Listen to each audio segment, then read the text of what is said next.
अंड्याची भाजी तुम्ही बरेच वेळा बनवली असेल, वेगवेगळ्या पद्धतीने बनवली असेल, परंतु माझ्या या पद्धतीने एकदा अंड्याची ही भाजी नक्की ट्राय करा। याची चव तुम्ही कधीही विसरणार नाही। तर त्यासाठी सर्वात आधी आपल्याला वाटण तयार करायचं आहे। 2 टोमॅटो घेतलेले आहेत, 1 इंच आलं, 10 ते 12 लसूण आणि 2 चमचे मगजबी घेतलेत। याचं आपल्याला वाटण तयार करून घ्यायचं। त्यानंतर कढईमध्ये तेल गरम केलेलं आहे, यामध्ये आता बारीक चिरलेला कांदा घालायचा। तर इथे मी 2 मीडियम साइजचे कांदे घेतलेले आहेत, छान बारीक चिरून घेतलेत। आता हा कांदा आपल्याला चांगला गोल्डन ब्राउन रंग येईपर्यंत परतून घ्यायचा आहे। तर बघा इथे कांदा आपला चांगला परतून झालेला आहे। तर आता यामध्ये आपल्याला तयार केलेलं जे वाटण आहे ते घालायचं आणि 2 ते 3 मिनिटं या वाटणाला चांगलं तेल सुटेपर्यंत आपल्याला परतून घ्यायचं। तर साधारण 2 ते 3 मिनिटं हे वाटण आपण चांगलं परतून घेतलेलं आहे। या ठिकाणी तुम्ही बघू शकता वाटणाला छान तेल सुटलेलं आहे। यामध्ये आपण मगजबी वापरले आहे, त्यामुळे हे वाटण खाली चिटकू शकतं, त्यामुळे कंटिन्युअसली आपल्याला हे वाटण असं हलवत राहायचं आहे।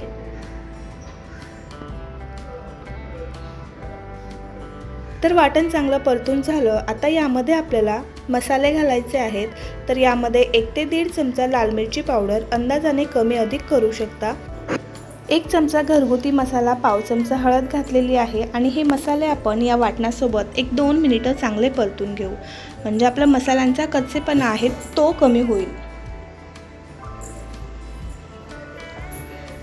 तर 1 ते 1.5 मिनिटं याला चांगलं तेल सुटेपर्यंत आपण परतून घेतलं। आता यामध्ये अर्धी वाटी पाणी घालायचं आणि याला चांगलं मिक्स करून घ्यायचं।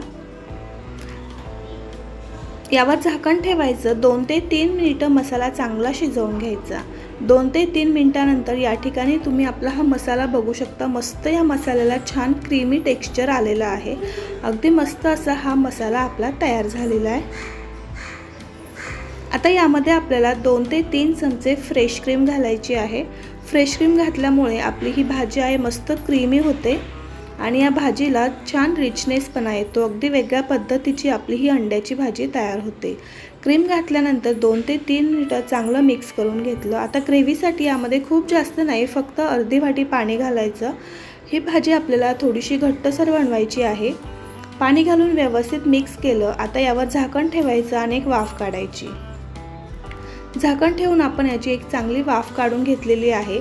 तर या ठिकाणी आपली ही ग्रेव्ही मस्त अशी शिजलेली आहे।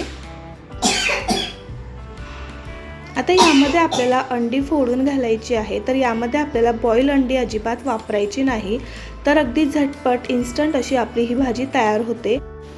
आता यावर चिमूटभर मीठ भुरभुरायचं, त्याचबरोबर चिमूटभर लाल मिरची पावडर, थोडीशी कोथिंबीर आणि 1 चीज क्यूब किसून घालायचा। चीज क्यूब तुम्ही आवडीनुसार या ठिकाणी कमी अधिक करू शकता किंवा मग नाही घातला तरी देखील चालेल। झाकण ठेवून एक 5 मिनिटांसाठी वाफ काढली। 5 मिनिटांनंतर या ठिकाणी तुम्ही बघू शकता अगदी मस्त अशी चमचमीत चीजी आपली अंड्याची भाजी तयार झालेली आहे। यापूर्वी तुम्ही ही भाजी बनवली नसेल तर एकदा नक्की ट्राय करून बघा। धन्यवाद।